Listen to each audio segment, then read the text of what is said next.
धोने वाली बहू। शादी के पहले से ही विभा को कपड़े धोने का बड़ा शौक था। कभी नल के नीचे तो कभी तालाब के पास। अरे मेरी नीली वाली लुंगी नहीं दिख रही है। विभा की अम्मा, कहाँ रखी है लुंगी? अरे वो तो विभा ने परसों ही धोकर रखी थी आपकी अलमारी में, देखो वहीं होगी। वो ना मैंने आज धो दी, मुझे लगा कि गंदी हो गई होगी। अरे कैसे गंदी हो गई थी? उसे तो मैंने पहना भी नहीं। हे भगवान, इस लड़की के कपड़े धोने की आदत से परेशान हो गया हूँ मैं। जितना तो घर में राशन नहीं आता, उससे कहीं ज्यादा डिटर्जेंट पाउडर का खर्चा है।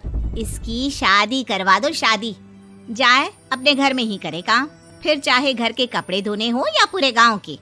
हाँ ठीक बोल रही हूँ, देखता हूँ मैं कोई लड़का। वो दिन भी आ जाता है जब विभा को देखने लड़के वाले आ जाते हैं। लड़की मुझे अच्छी लगी। होने वाली सास कहती है, बेटी अगर कुछ पूछना है तो पूछ लो। वैसे तो हमारी लड़की बहुत ही शर्मीली है, जो बोल दो वो मान लेती है, इसे क्या पूछना होगा। अरे कैसी बात कर रही हो माँ, मुझे इन लोगों के घर रहना है, सवाल तो कई है। हाँ हाँ बेटा, पूछ लो ना, क्या पूछना है। आप लोगों के घर कपड़े कौन धोता है? सास का मुंह बन जाता है। देखो, अगर तुम ये कहना चाहती हो कि तुम्हें कपड़े धोने नहीं आते तो सुन लो, कपड़े मैं ही धोती हूँ, लेकिन तुम्हारे आ जाने के बाद मैं रुमाल तक नहीं धोऊंगी। अरे चुप रहना भाग्यवान, बहू बेचारी घर आई नहीं, उसे डराना शुरू कर दिया। वो क्या है ना बिटिया, अभी तक तो ये कल्लू की माँ ही धोती थी, लेकिन अब तुम्हारे पापा तो दहेज में वॉशिंग मशीन देंगे ही। तभी विभा की माँ बोल पड़ती है, सवाल भी पूछा तो क्या। वैसे भाई साहब, मशीन की तो फिर भी कपड़े धोने की कैपेसिटी होती है। मतलब जो बिटिया दे रहे हैं ना विभा, इसे कपड़े धोने का बहुत शौक है। ये आप लोगों के क्या, आस पड़ोस गांव मोहल्ले सबके कपड़े धो दे और उफ तक ना करे। बाहर देखा नहीं आपने कितने कपड़े सूख रहे हैं? सब हमारी बिटिया ने ही तो धोए हैं। बस भी करो ना माँ, शर्म आ रही इतनी तारीफ सुनकर। और तो और एक दाग निकाल कर दिखाओ तो मान जाओ। हाँ अच्छा अच्छा, माफ करना बेटा, मैंने गलत समझा। हमें तो रिश्ता बहुत पसंद है। और ऐसे जुड़ जाता है रिश्ता कपड़े धोने का शौक रखने वाली विभा का। उसकी शादी हो जाती है कोयला फैक्ट्री में काम करने वाले कल्लू के साथ। शादी के बाद अचानक विभा चिल्लाती हुई सास के पास आती है। सासू माँ, अरे सासू माँ कहाँ है आप? ये तो धोखा है, धोखा दिया आप लोगों ने मुझे। इसे ससुर के चक्कर के बारे में पता चल गया। अरे तो उसमें तुझे क्यों धोखा मिला है? अरे नल में पानी नहीं आता, कपड़े कैसे कब धुलेंगे? अच्छा अच्छा, तू पानी नहीं आ रहा उसकी बात कर रही है। तो आपने क्या सोचा? कुछ नहीं। अच्छा हाँ, तेरी माँ ने कहा था कि कपड़े धोने का शौक है तुझे, याद आया मुझे। शौक शौक बोलकर कपड़े धोने वाले मेरे जुनून को कम ना आके सासू माँ, कपड़ा धोना मेरा गुरूर है। तभी पति भी वहाँ आ जाता है। अभी अभी मैंने इसे सनी देओल की फिल्म दिखाई है, उसी के डायलॉग मार रही है माँ। अच्छा सुन, साफ साफ बता रही हूँ, पानी सुबह 4 से 6 और शाम को 10 से 12 आता है, समझी? विभा टाइमिंग सुनकर हैरान हो जाती है। ये क्या भूतों का मोहल्ला है? सुबह 4 बजे उठकर कौन कपड़े धोता है? 4 बजे टंकी में पानी जाता है, फिर सारा दिन धोना ना, किसने मना किया? अरे कैसी बात कर रही हैं? 200 लीटर की टंकी में कितने कपड़े धो लूंगी मैं, सुबह ही उठ जाऊंगी मैं। अब क्या था, विभा सुबह 4 से लेकर रात के 12 बजे तक कपड़े ही धोती रहती। एक रोज सास पड़ोस से निकलकर कहीं जा रही होती है कि साथ वाली कहती है, हाँ कल्लू की माँ, जरा ये बताओ कि 2 साड़ी है, 2 ब्लाउज और एक पेटीकोट और एक नाड़े वाला लंबा कच्छा। हाँ तो? अरे तो क्या, कितना लोगी धुलाई ये बताओ। धोबन दिख रहे हैं हम क्या? हमारे पति सरकारी नौकरी से अभी अभी रिटायर हुए हैं और बेटा सुपरवाइजर है कोयला फैक्ट्री में। धोबन समझ रखा है हमें? हाय रे कल्लू की अम्मा, माफ कर दो, वो तो मोहल्ले में यही सब बता रहे थे कि तुमने बहू को कपड़ा धुलवाने के काम में लगा दिया है। सास को पड़ोसन की बात सुनकर गुस्सा आ जाता है। वो घर पहुंचती है जहां घर के बाहर ही इतने सारे कपड़े सूख रहे होते हैं जितने कि किसी धोबन के घर पर। अरे ओ कल्लू की दुल्हन, बाहर निकल। माँ जी यहीं आ जाओ, बाथरूम में चादर धो रहे हैं हम। अरे अभी हम धोते हैं, तुमको बाहर निकलो। ये आस पड़ोस वाले बोल रहे हैं कि हम बहू से कपड़े धुलवा कर उसे कपड़ा धोने वाली बना दिए हैं।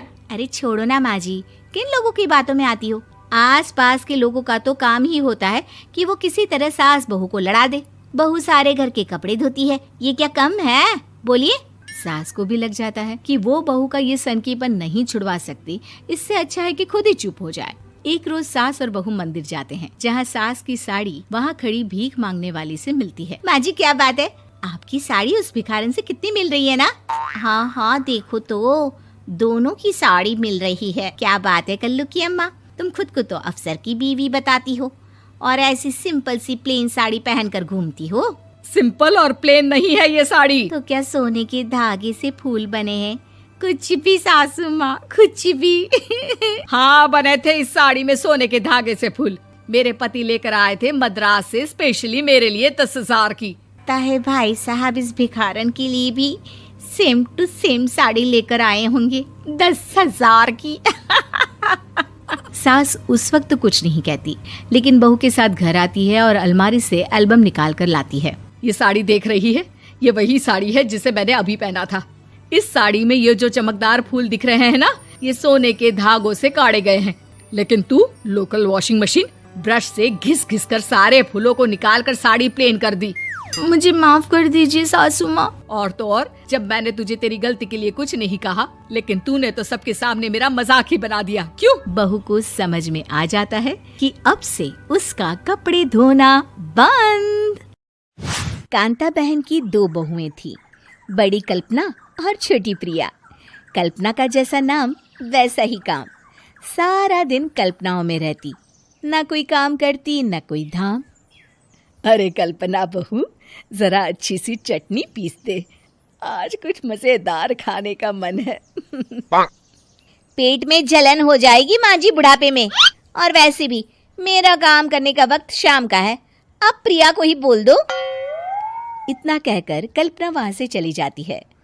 कांता कल्पना के ऐसे रवैये से काफी परेशान रहती हैं। मैं बना देती हूँ माँ चटनी, ऐसा बोलकर प्रिया माँ को चटनी बनाकर प्लेट में खाने को देती है कि तभी वहाँ कल्पना आ जाती है। अरे वाह चटनी, जरा चख कर तो देखूं, बड़े दिन हो गए। अरे नहीं बहू, तू तो रहने ही दे चटनी खाना, पेट में जलन हो जाएगी।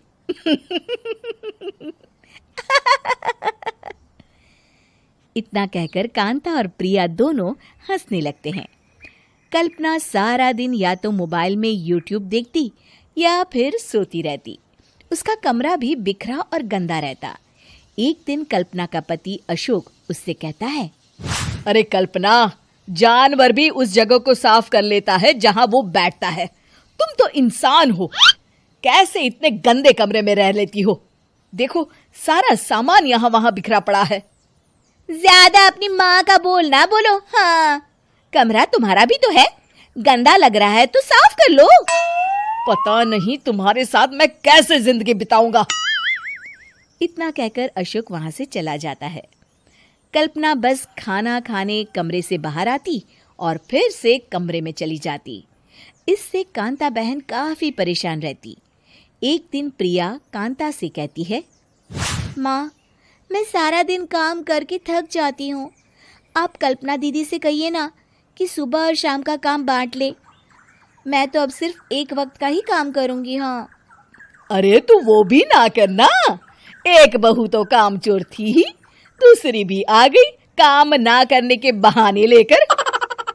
तभी वहाँ प्रिया का पति रमेश आ जाता है। माँ, मैं देख रहा हूँ भाभी कोई काम नहीं करती, प्रिया सारा दिन घर और रसोई का काम करती है, अब कुछ करो ना माँ।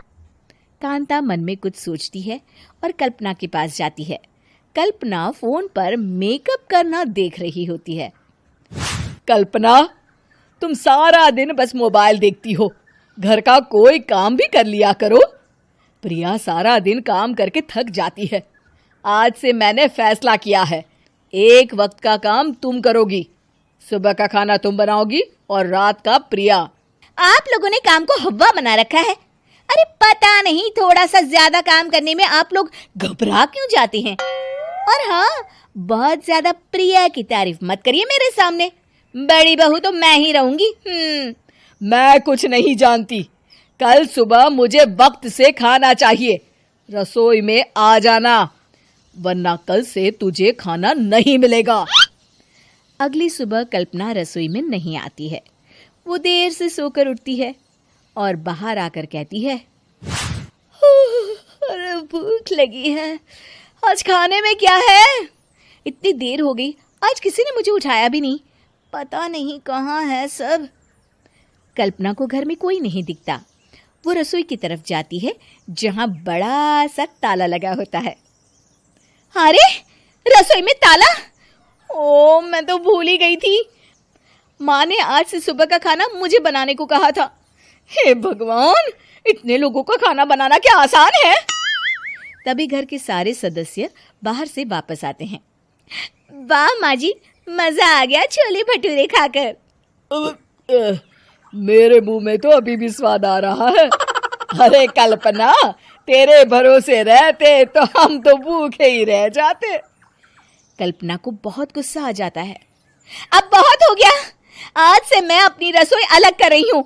मैं अपना खाना खुद बना लिया करूंगी। कल्पना अपनी रसोई अलग कर लेती है, पर आए दिन उसका देर से उठना और काम न करने की आदत से वो भूखी ही रह जाती थी। उसी के सामने घर के लोग अच्छे अच्छे पकवान खाते और कामचोर कल्पना को जैसे तैसे ही खाना बनाकर खाना पड़ता। पर एक दिन तो हद ही हो गई। माँ, दीदी आज सुबह से कमरे से बाहर नहीं निकली, हमें जाकर देखना चाहिए। सो रही होगी कामचोर कहीं की। पर तुम कहती हो तो चलो देख लेते हैं उसे। कल्पना कमरे में पेट पकड़कर बैठी होती है। हाय मेरा दर्द! पेट दर्द के मारे मर रही हूँ मैं।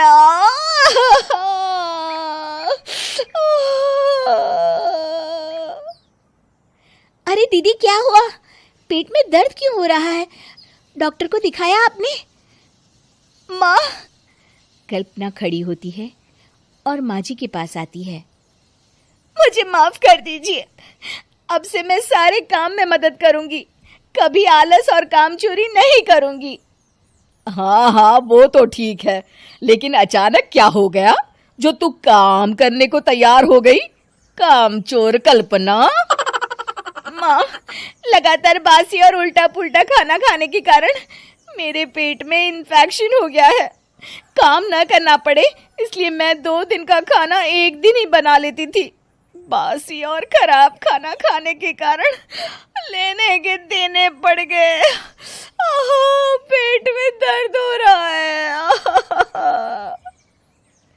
चलो अच्छा हुआ, देर आए दुरुस्त आए।